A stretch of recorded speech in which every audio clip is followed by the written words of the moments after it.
Robby, what's on your radar? Well, 'tis the Christmas season, but one member of Congress is behaving like a real Grinch. And sadly, it's a congressman that I rather like, Democratic Representative Khanna of California.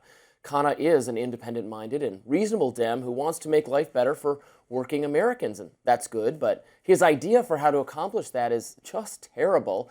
He supports a wealth tax on rich Californians, a tax that would surely drive some of the most successful businessmen and entrepreneurs out of the state.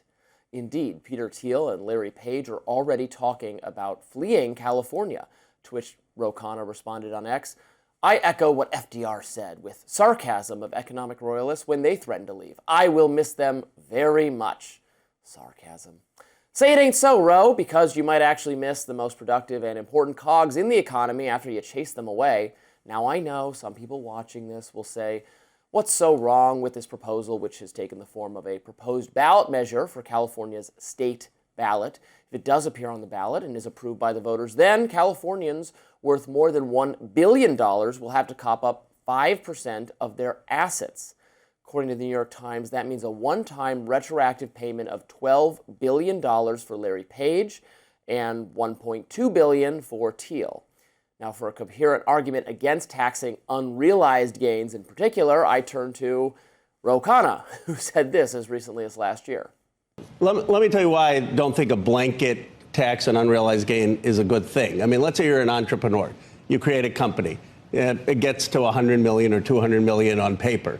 Now, if you're taxing that, you're probably going to force that person to sell it. They're probably going to sell it to private equity. Do you really want the entrepreneurs to be forced to sell their companies to larger institutions and to decline in value? I don't think that that's what you want for a startup ecosystem. That would be the unintended consequence. Pretty good point. But in fairness to Khanna, he says the current proposal is slightly different, though it does, as far as I can tell, tax total assets, including those unrealized gains on paper. As for the billionaires, look, it's true. These guys have a lot of money. They won't suddenly starve because the state confiscated billions of dollars from them.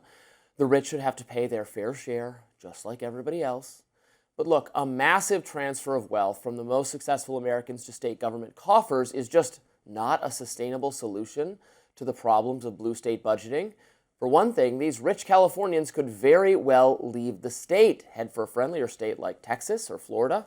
Red states would be happy to have them. The California brain drain is real. Entrepreneurs are fleeing the state, and more will go if the people decide to eat the rich. But beyond merely the practical considerations, I think we ought to reject the idea that taking more money from rich people, people who earned it for themselves, is a noble way to pay for government services. So let me be very, very clear. Insufficient taxes are not the reason that blue states are having so much trouble running themselves.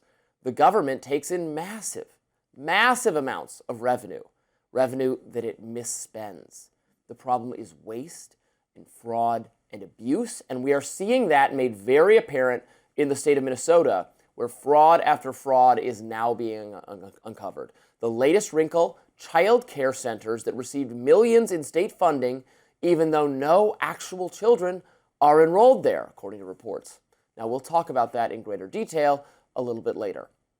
Democrats have gotten it in their heads that they can fix all their budgetary woes if they just confiscate more money from the wealthy, from the productive, from the successful. Because raising taxes is easy. Actually doing their jobs, making sure public resources are spent appropriately, and prosecuting fraudsters so that this doesn't become a recurring thing, that's all quite difficult, I guess. It takes real work. Yet it's the only way to really get one's fiscal house in order. We cannot balance the budget on the backs of the rich. They'll simply leave. And then Californians will really be stuck with a shrinking economy, an unsustainable welfare system, and a well-earned crisis of faith in state government. My advice to the Democrats, stop looking for shortcuts. Spend more time tracking down the apparently billions that have been stolen by these thieves. And we're going to talk more about the welfare allegations in Minnesota a little bit later on the show. But for now, Khanna, wealth tax. I agreed with him the first time. You can't tax unrealized capital gains because then you force people to, if you started a company, whatever, it's valued at, $10 million on paper. You tax that, well, they got to sell it to make the money to pay. Like, they don't have the money yet. They got to sell it to make the money to pay the tax. It's stupid. I like how pleasant you are to Khanna. Even when he gets on your nerves, you have. Oh, I do like him. I've nothing. In fairness, but no, other Democrats, you're like, if it's Jasmine Crockett that would have said this, you would have went off. But I appreciate that is how fair you are to Khanna. Guilty as charged. Okay. I like Khanna a lot more. So in 2020, California tried something like this. It was like a 0.4% tax that they wanted to pass, which was even less than this proposed tax. And it didn't pass through the legislature. So the chance of this even higher tax passing through is probably slim to none, but maybe people have an appetite because it is a noble cause, right? They want to help out healthcare in the state and they want more federal resources in the state. And so this is just... I want a pony. Okay, well, ask Santa It's for that Christmas, kind of and I'm Santa. Yeah. Okay, so I think that's part of the bigger deal, but the wealth concentration is real. Like when we think about California and how it's made its money with a lot of the tech centers being there and a lot of people growing in the last 2 decades there, I mean, the people are fueling the economy. And when the people can't afford to live or can't afford their health insurance, you got to think about the better of all people. And so I know that when you're talking about hundreds of billions of dollars, people can't even fathom that. But also as a businesswoman myself, not a billionaire, could still understand that it kind of deters the people that are achieving the American dream and have these ideas and went out on these wild goose chases to make them happen. And then somebody says, well, outside of paying what could be up to 53% of taxes of your money in California already, let's slap you with another 5% because you made it. And it's going to move to Texas. Yeah, so it just feels like, aggressive. It feels like it will have a chilling effect on risk-taking and anybody in the business world. But, to talk about the supporting side, the money is supposed to be earmarked. So if you talk about where money in this particular legislation would go, 90% of it is supposed to go to revenue that would go directly to healthcare. So when people say they're collecting taxes, a lot of people say, where did my tax money go? And how is that worth it? Like my streets still have potholes, blah, blah, blah. This is actually going to be earmarked money that goes to people's healthcare. So in California, when you notice that the rest of the community is able to solve the healthcare issue maybe before the rest of the country, you should be a proud billionaire to say, wow, look what I've contributed to and done. So Minnesota had money earmarked for child care centers and for medical stuff and for all sorts of things, and there are people involved in the process, and that's where people is. can fail. People can fail, and I think that it could also present this anxiety for people that are already thinking about how to live and grow their business in California, and constantly figure out how to get to that tier. Even though, say, if it's a millionaire, you're getting taxed at a different level. Nobody has tiers for people with a lot of money, but when you think about the level to go from some people, a small business owner, to the point where you could be $1 million making business, which doesn't even make you wealthy in some cases. It just makes you decently comfortable in California for some business owners. You don't want to think about another tax coming down the pike. And you think if it starts with the people that have 100 million, it could easily trickle down to the people that have 1 million, 100,000, and so forth. Even Bill Gates, who I don't particularly like and who's very liberal of disposition, I remember him saying something like, I don't remember what the exact numbers was, but you take 20% of my income, the government, that's fine. I'm happy to part with it. You take 40%, I'm going to start looking to move. Even liberals think that. Robby, what's on your radar?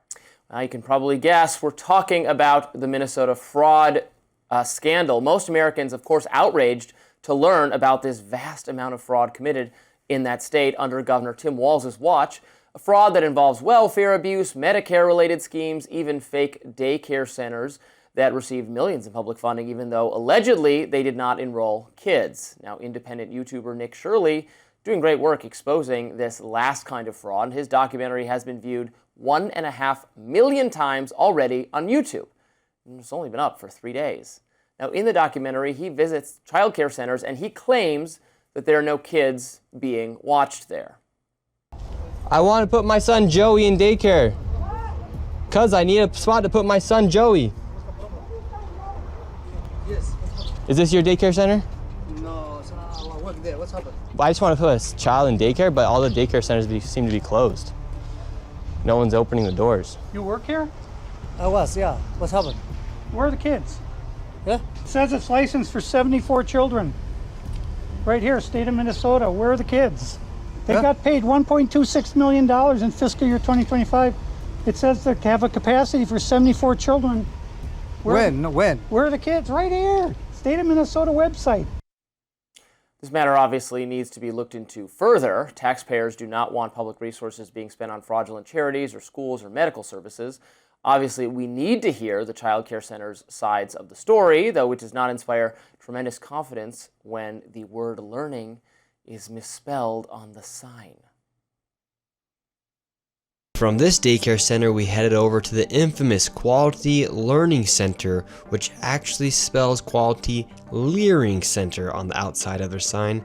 That's how blatant this fraud is here at this daycare. Don't open up! So this is Quality Leering Center. I meant to say Quality Learning Center. Don't open They up! said they spelled Have learning ice wrong. here. Don't open up! How do you have ice here, ma'am? I'm literally a YouTuber. Don't open up! Ma'am, what do you think about the fraud that's taking place here in Minnesota? Don't open up! We have ice!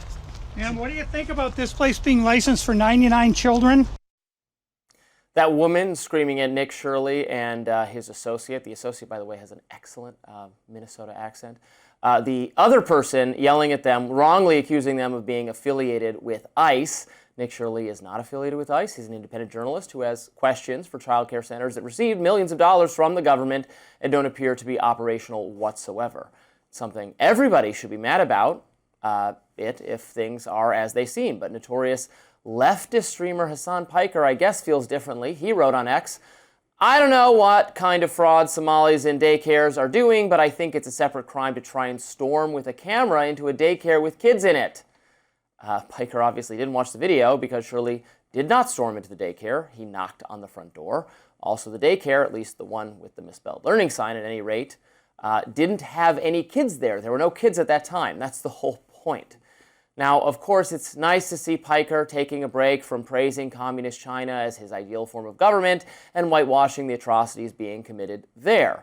Remember, this is a guy who has routinely been held up by the mainstream media as a smart, edgy, progressive commentator. The New York Times praised him as perhaps the liberal answer to Joe Rogan because he's muscly. Remember that? Look, if you can't call a spade and say that vast pilfering of public resources is a crime and needs to be prosecuted to the fullest extent under the law, then you need to get out of the commentary game. The American people are not going to stand for what has occurred under Tim Walz's watch, nor should they. It's appalling, and it undermines the very foundations of our society as it encourages public mistrust in our institutions, our government, even in our neighbors.